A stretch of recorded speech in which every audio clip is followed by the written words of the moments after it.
Assalamualaikum warahmatullahi wabarakatuh. Kami kelompok 4 yang terdiri dari Ibu Sri Haryati, saya sendiri Aldila Nilasari, Khoirul Rizkia, dan Oki Indahriani. Di sini kami akan memaparkan sedikit dari hasil diskusi kami tentang kebijakan kesehatan di Indonesia yang dilihat dari aspek pemberdayaan masyarakat. Latar belakangnya pada kasus ini yaitu di dalam Renstra Kementerian Kesehatan tahun 2013, indikator kinerja kegiatan pusat promosi kesehatan telah ditetapkan menjadi 3 indikator dalam pencapaian sasaran hasil program. 3 indikator itu apa saja, Ibu? Ada PHBS, Desa Siaga, dan Polkesdes.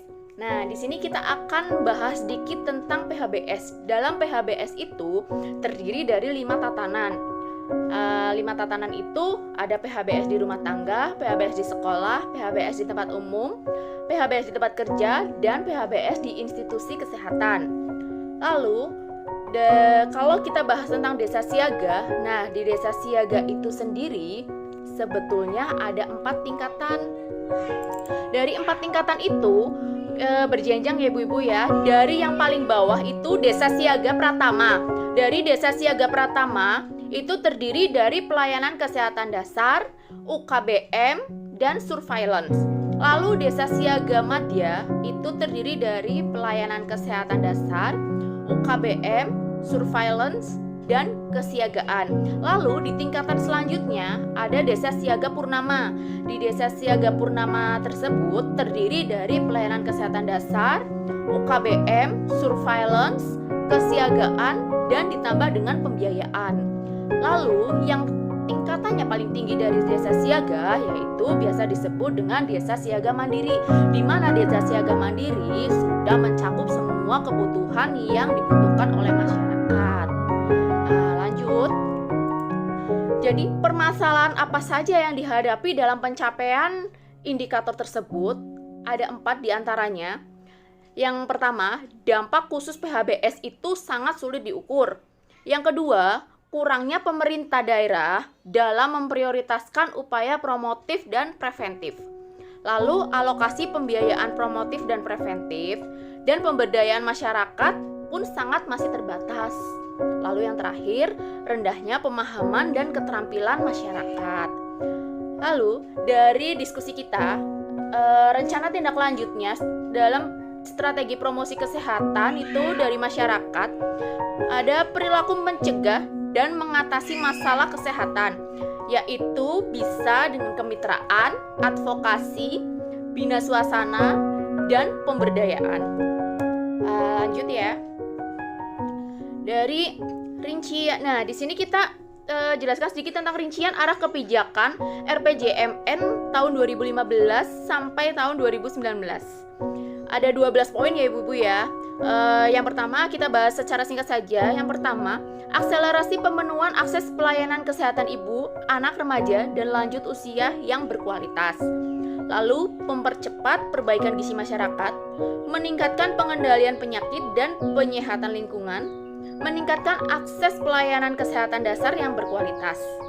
Lalu, meningkatkan akses pelayanan kesehatan rujukan yang berkualitas juga, meningkatkan ketersediaan, keterjangkauan, pemerataan, dan kualitas farmasi dan alat-alat kesehatan. Lalu, meningkatkan pengawasan obat dan makanan, meningkatkan ketersediaan, persebaran, dan mutu sumber daya manusia kesehatan. Nah, mutu sumber daya manusia kesehatan di sini salah satunya kita ya sebagai tenaga kesehatan ya. Ada bidan, perawat, ada dokter dan dokter spesialis, itu semua di dalam sumber daya manusia dalam kesehatan. Lalu selanjutnya meningkatkan promosi kesehatan dan pemberdayaan masyarakat, menguatkan manajemen, penelitian pengembangan dan sistem informasi. Lalu memantapkan pelaksanaan sistem jaminan sosial nasional di bidang kesehatan. Yang terakhir, mengembangkan dan meningkatkan efektivitas pembiayaan kesehatan. Lalu di sini ada strategi utama dan indikator kinerja kegiatan pemberdayaan masyarakat dan promosi kesehatan. Dilihat dari arah kebijakan RPJMN tahun 2015 sampai tahun 2019, jadi dia ambil satu poin ya, yaitu promosi kesehatan dan pemberdayaan masyarakat. Di strategi utamanya itu ada berbagai poin, ya salah satunya peningkatan advokasi kebijakan pembangunan berwawasan kesehatan, pengembangan regulasi dalam rangka promosi kesehatan, penguatan gerakan masyarakat dalam promosi kesehatan, dan pemberdayaan masyarakat melalui kemitraan antara lembaga pemerintah, swasta, dan masyarakat madani. Lalu di strategi yang lainnya, peningkatan pemberdayaan masyarakat melalui komunikasi, informasi, dan edukasi atau yang sering kita sebut dengan KIE. Upaya kesehatan berbasis masyarakat dan pendidikan kesehatan masyarakat. Lalu peningkatan SDM promosi kesehatan atau yang sering kita sebut dengan Promkes. Pengembangan metode dan teknologi promosi kesehatan. Lalu di sini indikator kinerja kegiatannya, yaitu ada beberapa poin. Salah satunya kebijakan publik berwawasan kesehatan, presentase kabupaten atau kota yang telah memiliki kebijakan PHBS, presentase desa yang memanfaatkan alokasi dana desa minimal 10% itu untuk UKBM. Jadi pengelolaan dana dari pemerintah itu minimal 10% untuk kegiatan kesehatan. Lalu jumlah dari dunia usaha yang memanfaatkan CSR-nya untuk program kesehatan. Lalu jumlah organisasi kemasyarakatan yang memanfaatkan sumber dayanya untuk mendukung kesehatan. Jumlah tema pesan dalam komunikasi, informasi, dan edukasi kepada masyarakat. Lalu presentase puskesmas yang mampu melaksanakan promosi kesehatan. Lalu di sini kita jelaskan tentang hasil analisis kelompok kami tentang pencapaian indikator, yaitu indikatornya cakupan pengkajian dan pembinaan PHBS di tatanan rumah tangga, yaitu dari targetnya sebetulnya 65%, sedangkan angka pencapaiannya itu hanya 24%. Jadi secara otomatis dong ini belum tercapai dan sangat masih jauh karena setengahnya aja juga belum ada. Lalu analisisnya untuk masalah pencapaian ini yaitu petugas itu belum bisa maksimal dalam melakukan pembinaan PHBS di tatanan rumah tangga karena masih rendahnya tingkat kesadaran di tatanan rumah tangga untuk hidup ber-PHBS. Jadi masyarakat itu masih sangat jauh kesadarannya untuk melakukan pola hidup bersih dan sehat. Ya, di sini mungkin secara singkat saja seperti yang sudah kita bicarakan tadi di depan.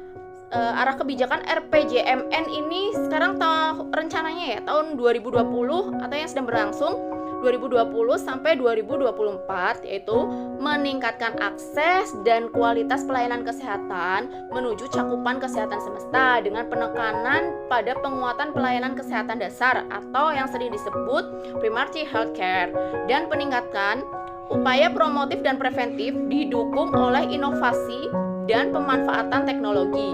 Nah, di strategi yang akan dilakukan ke depannya di RPJMN tahun 2020 sampai 2024 pada periode ini, yaitu ada beberapa poin. Salah satunya peningkatan kesehatan ibu dan anak, KB, dan kesehatan reproduksi. Itu mungkin bisa disebut dengan KB ya, Bu. Lalu percepatan perbaikan gizi masyarakat, peningkatan pengendalian penyakit, penguatan gerakan masyarakat hidup sehat atau yang biasa kita sebut dengan GERMAS, gerakan masyarakat. Lalu yang terakhir adanya peningkatan pelayanan kesehatan dan pengawasan obat atau makanan. Dari sini mungkin saya rasa cukup ya Bu ya untuk analisis dari kelompok kami.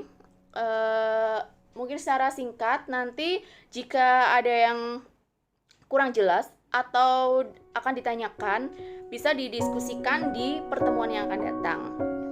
Terima kasih Ibu-Ibu. Assalamualaikum warahmatullahi wabarakatuh.